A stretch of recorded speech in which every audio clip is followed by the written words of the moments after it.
இந்து சமுத்திரத்திலே பயணித்துக் கொண்டிருக்கின்ற ஈரானுக்கு சொந்தமான போர் கப்பல்கள் பற்றிய விவரங்களை தாம் இஸ்ரேலுடன் பகிர்ந்து கொண்டதாக இந்திய இராணுவ தளபதி ஜெனரல் உபேந்திரா திவேதி தெரிவித்ததாக காணப்படும் வீடியோ இப்போது சமூக வலைத்தளங்களிலே வைரலாகி இருக்கின்றது. As long the Iranian ship remained in Indian waters, they remained protected. But when they crossed the international waters as Israeli strategic allies, it was our duty to inform Israel about their exact location as a part of our newer strategic deal.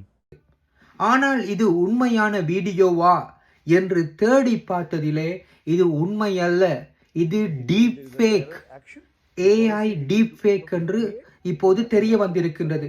அதாவது AI deep fake எனப்படுவது ஒரு பிரபல்யமான நபர், அன்றையில் ஒரு பொறுப்பு வாய்ந்த நபர் பேசாத ஒரு விடயத்தை அவர் பேசியது மாதிரியாக மிகவும் தத்துவ ரூபமாக தயாரிக்கப்படுகின்ற காணொளிகள் தான்.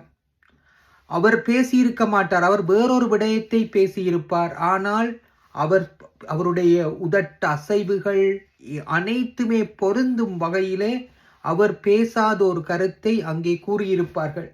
இப்போது இந்த வீடியோவை ஒரு பெரிய எம்பராஸ்மெண்டாக மாறியிருக்கின்றது பல்வேறு தரப்பினருக்கு. ஏனென்றால் இதனை பலரும் பகிர்ந்து இந்தியா காட்டி கொடுத்து விட்டது, இந்தியா இப்படியாக நடந்து விட்டது என்று கடுமையான விமர்சனங்கள் வருகின்றன. ஒரு டிப்ளமேட், ஒரு மிலிட்டரி, ஒரு முக்கியமான அரசியல் தலைவர் கூறாத ஒரு விடயத்தை இப்படியாக கூறியதென்று போடுகின்ற போது அது அந்த நாட்டு உறவுகளை பாதிக்கும், இனங்களுக்கிடையிலான சமாதானத்தை பாதிக்கும், இப்படி என்னென்ன ஒரு பாதிப்புகளை ஏற்படுத்தும். அதான் இந்த டீப் ஃபேக் என்பது மிகவும் ஆபத்தானது. நான் ஏற்கனவே என்னுடைய லேர்ன் ஏஐ வித் அருண் என்ற சேனலிலே இது தொடர்பாக பல்வேறு காணொளிகளை எல்லாம் உங்களுக்கு தயாரித்து வழங்கியிருந்தேன். இந்த வேளையிலே நீங்கள் எப்படி நடந்து கொள்ள வேண்டும் என்றால், ஒருவர் போடாத ஒரு உடை, இப்போ உதாரணமாக ஒரு பாப்பரசர், முன்னர் பாப்பரசர் பிரான்சிஸ் ஒரு நல்ல ஒரு எக்ஸ்பென்சிவ் ஜாக்கெட்டை போட்ட மாதிரியாக ஒரு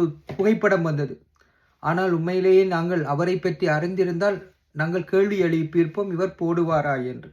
அது மாதிரியாகத்தான் நீங்கள் ஏதேனும் ஒரு வீடியோவிலே உங்களுக்கு தெரிந்தவர்கள் அன்ற ஒரு பெரும் தலைவர்கள் இப்படி ஒரு சர்ச்சைக்குரிய ஒரு விடயத்தை கூறுகின்ற போது நீங்கள் இவர் கூறியிருப்பாரா, இவர் அப்படிப்பட்டவர் அல்ல என்று உங்களுடைய சிந்தனையிலே முதல் கேள்வியை எழுப்பி இது ஏன் ஏஐயாக இருக்கக்கூடாது என்று நீங்கள் சிந்திக்க வேண்டும்.